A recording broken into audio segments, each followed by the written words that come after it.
আসসালামু আলাইকুম রহমতুল্লাহ। শ্রদ্ধেয় সুপ্রিয় দিনী ভাই ও বোনেরা, আপনারা সকলে অবগত আছেন যে গত বছর রমজান মাসে তুহাফু রমজান নামক এক ইসলামিক প্রতিযোগিতা প্রতিষ্ঠিত হয়েছিল। অনুরূপভাবে এই বছরও আপনাদের জন্য সেই তুহাফু রমজান 2026 ইসলামিক প্রতিযোগিতার আয়োজন করা হয়েছে। গত বছর আমরা যেমনভাবে দিয়েছি কুইজ প্রতিযোগিতা, এখনো আমরা অনুরূপভাবে কুইজ প্রতিযোগিতা দেব। তো অনেকের মধ্যে এখন আমাদের প্রশ্ন জেগে উঠেছে যে কিভাবে এই কুইজ প্রতিযোগিতা হবে, কিভাবে তা শ্রবণ করব। তো ছোট্ট এই ভিডিওটা আমি সেজন্য তৈরি করা প্রয়োজন মনে করলাম। তো সর্বপ্রথম বলি দার্সের নিয়ম কি এরকম ভাবে হবে। দার্সের নিয়ম হচ্ছে যে একটা ভিডিও আমার সঙ্গে আরেকজন আলোচক থাকবেন, তেনার সঙ্গে যে সমস্ত বিষয় আমি দিয়ে রেখেছি আপনাদের স্ক্রিনে রয়েছে। প্রতি সপ্তাহে কোন দিন কোন কোন বিষয়ে আলোচনা হবে, তো এটা তার সঙ্গে আলোচনা হবে। প্রতিদিন একটা করে বিষয় নিয়ে আলোচনা হবে এবং সে বিষয়ে কিছু প্রশ্ন আদি সাজেশন স্বরূপ আপনাদেরকে দেওয়া হবে। যেমন আজকে থেকে আপনাদের ধরেন রোজা ভারতে শুরু, তো ভারতে যেহেতু আজকে থেকে রোজা শুরু, তো প্রথম 6 দিন কি হবে, আপনার শুধু একটা করে দার্স ইউটিউবে ছাড়া হবে। আমাদের এই বিষয় নিয়ে ইউটিউবে ছাড়া হবে। প্রতিদিন আপনি শ্রবণ করবেন, তার শেষে আপনাকে কিছু সাজেশন স্বরূপ কোয়েশ্চেন দেওয়া হবে, সেগুলো শুধু আপনি সমাধান করে রাখবেন। যেই 6 দিন 6টা দার্স পার হয়ে যাবে, তার পরের দিন 7ম দিনে আপনার কি হবে, ওই বিগত 6টা দার্সের পরীক্ষা নেওয়া হবে। কুইজ প্রতিযোগিতা তখন প্রথম স্টেপ হবে, প্রথম লেভেল হবে। বুঝতে পেরেছেন আশা করি। তো এক সপ্তাহের মধ্যে প্রথম 6 দিন শুধু দার্স শ্রবণ করতে, তার কোয়েশ্চেনের অ্যান্সার গুলো আপনাকে জেনে রাখতে হবে এবং 7ম দিনে সে কোয়েশ্চেনটা যখন দেওয়া হবে, কোয়েশ্চেনে কি হবে, গুগল ফর্ম থাকবে, 20টা প্রশ্ন থাকবে। গুগল ফর্ম 20টা প্রশ্ন থাকবে, সেগুলো সবই হচ্ছে মাল্টিপ্লাই চয়েস, সবই বাছাই করতে হবে আপনাকে। তো এটা হচ্ছে সম্পূর্ণ যাতে 100 নম্বর থাকে। এটা হলো প্রথম আমাদের বিষয়। তো এরকম ভাবে যে আবার দ্বিতীয় সপ্তাহ যখন পড়বে, দ্বিতীয় সপ্তাহে ওরকম ভাবে আবারও লাগাতার 6 দিন একের পর এক দাস শ্রবণ করতে হবে এবং দাসের যেগুলো সাজেশন প্রশ্ন দেওয়া হবে সেগুলোকে ফলো করতে হবে, সেগুলো উত্তর খুঁজতে হবে। দিয়ে আবারও 14 দিনকার দিনে আবার আপনাদেরকে দ্বিতীয় কুইজ প্রতিযোগিতা দ্বিতীয় স্টেপটা নেওয়া হবে।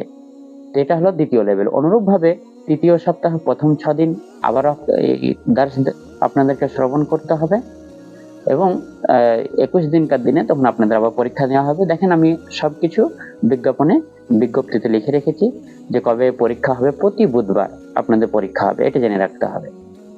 এখানে আরেকটা বিষয় বলে রাখি, যেমন ধরেন প্রথম সপ্তাহে যে পরীক্ষাগুলো দিচ্ছি আমরা, সেই সমস্ত কমন প্রশ্নের মধ্যে থেকে দ্বিতীয় সপ্তাহ থেকে খুব জোর হলে 2-3টে আসতে পারে, মানে বিগত প্রশ্ন থেকে 2-3টে আসতে পারে, যাতে এগুলো আর কি বাছাইকৃত, যারা আপনারা রেগুলার শ্রবণ করছেন তাদের সুবিধার্থে।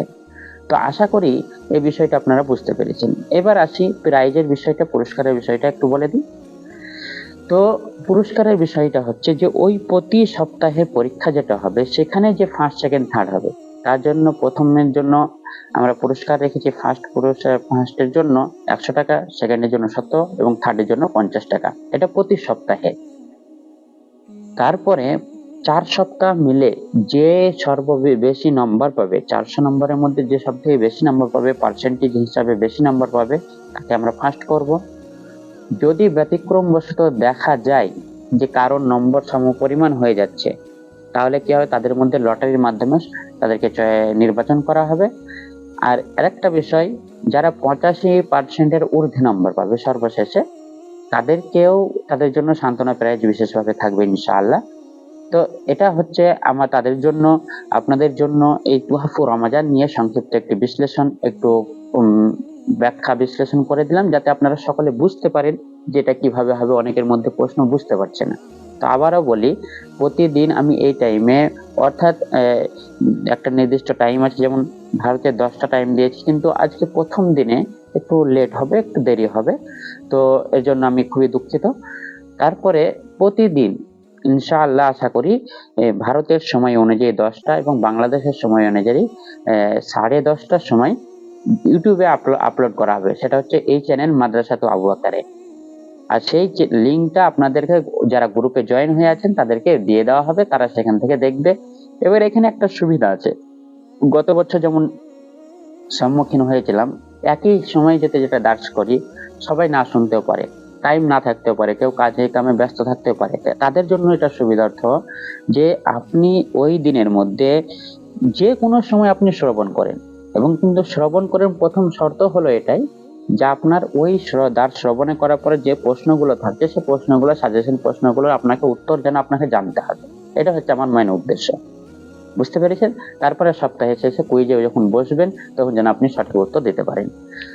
আশা করি বুঝতে পেরেছেন। আরো যদি কারো কোনো বিশ্লেষণ বা কারো কোনো তথ্য জানার থাকে তো অবশ্যই কন্ট্যাক্ট করবেন গ্রুপে, আপনাদেরকে জানানো হবে।